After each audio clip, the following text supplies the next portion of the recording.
Bienvenidos estudiantes de la maestría. El día de hoy, en esta ocasión, el video del que ustedes participan versa sobre el tema de la complejidad y el pensamiento científico. Es importante indicar las lecturas que corresponden a esta asignatura.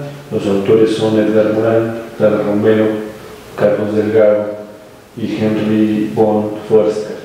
El problema que abordarán las 4 lecturas es de cómo el pensamiento científico es llevado a un punto, digamos, de cuestionamiento. Y ese cuestionamiento está vinculado con el término complejidad.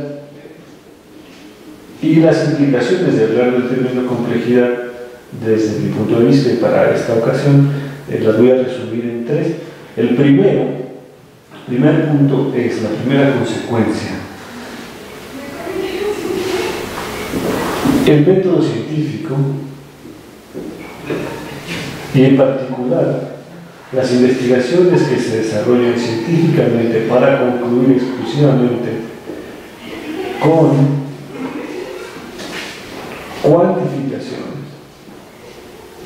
y procurar generalizar sobre la realidad a partir de esas cuantificaciones, tiene también sus límites y suele ofrecer una verdad parcial, pero que deja de lado muchas variables, muchas cuestiones que al no ajustarse a la norma de la evaluación numérica quedan fuera de la explicación dada. Es en buena medida de lo que trata el texto de Edgar Morin. En lo que toca al documento de Clara Romero, es importante destacar la segunda consecuencia, el segundo punto. La relación entre caos y complejidad y sus implicaciones en la vida social, la vida científica y la educación. El problema del caos para la ciencia es que se consideraba una variable que debía estar fuera. El problema de fondo, el problema principal para la ciencia era aspirar al orden. Por lo tanto, todo aquello que estaba fuera del orden, tanto del pensamiento como del orden de las cosas en el mundo, podría ser considerado anómalo. Y por lo tanto también, hasta cierto punto, con algunos matices, entre comillas, digamos, discriminable. Se deja fuera. Si nosotros nos preocupamos exclusivamente, es la crítica que se hace desde la complejidad, la crítica que inicia Clara Romero y Edgar Morin, si nosotros nos preocupamos exclusivamente por los elementos de la normalidad, de la ley, de la regla, por los parámetros, estamos cercenando también esa otra parte entendida como anormal de nuestros resultados. Y lo anormal, nos dirá las ciencias de la complejidad, no es algo que ocurra en episodios aislados. De hecho, la anormalidad suele ser una constante también en el mundo, en la realidad, en los acontecimientos sociales y los acontecimientos educativos. En términos de la complejidad, debemos también lidiar, describir, explicar en la medida de lo posible las condiciones de esa anormalidad, de esas irregularidades, de esas borrosidades, de esos grumos que aparecen en tal o cual fenómeno por estudiar.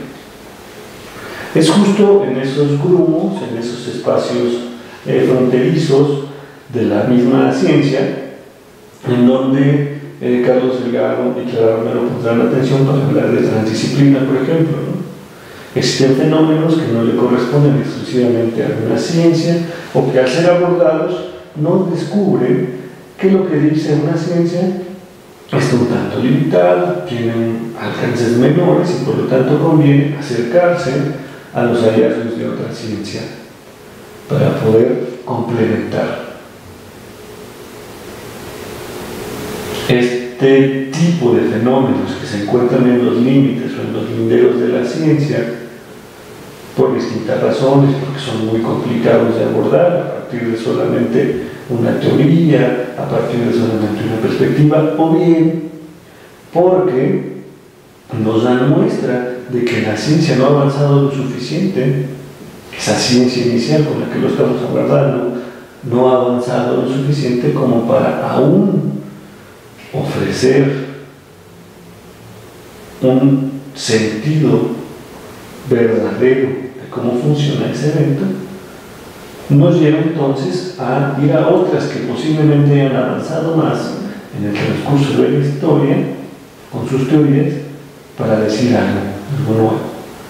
Y este es el debate entre lo que es entonces el origen primero de la interdisciplina, de la pluridisciplina, pues y finalmente la transdisciplina, ¿no? Que ya se ha explicado en otros videos, a los cuales les llevaremos en esta asignatura como recomendación. ¿Qué es entonces la transdisciplina? Recuperan tanto Romero como Delgado el concepto de Basarab-Nicolescu, ¿no? Lo que está entre y más allá de las disciplinas, que permite hacerlas converger incluso, ¿no?, dejando de lado los rigores, ciertos márgenes que las hacen, como son esas disciplinas. Pensemos en el estudio de la fe, desde la filosofía, desde la sociología, desde la bioética.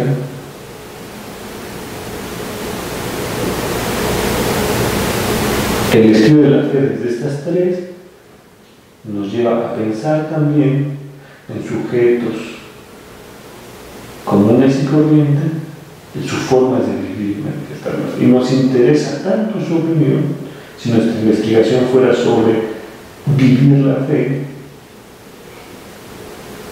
que la consideramos algo deseable de saber.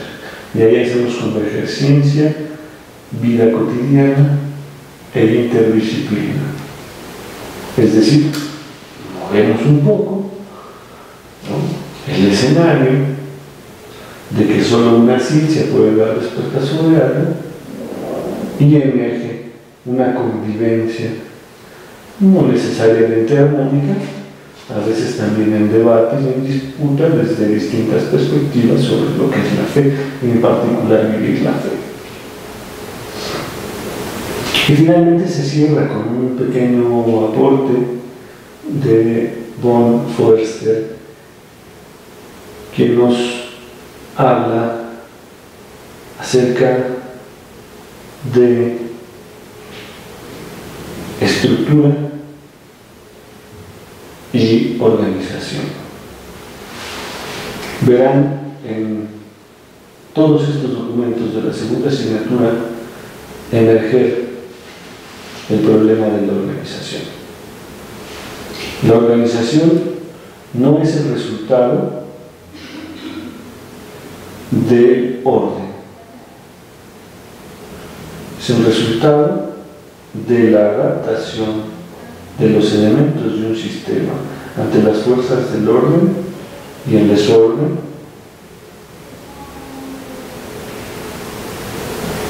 que pertenecen a ese sistema, porque ese sistema no es cerrado, sino que es abierto y está influenciado por otros. Y esa es la idea con la que me gustaría cerrar.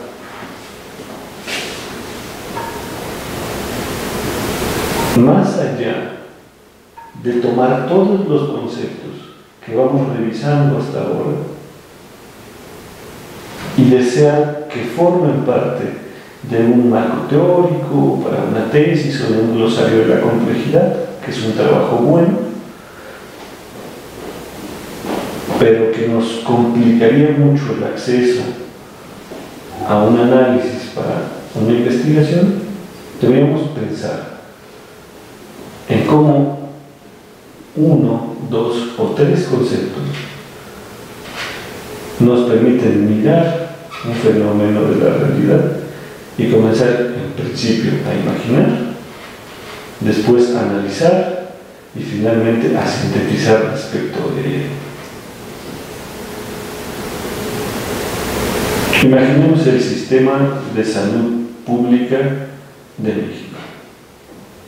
Pensemos en los tres conceptos siguientes: orden, desorden y organización.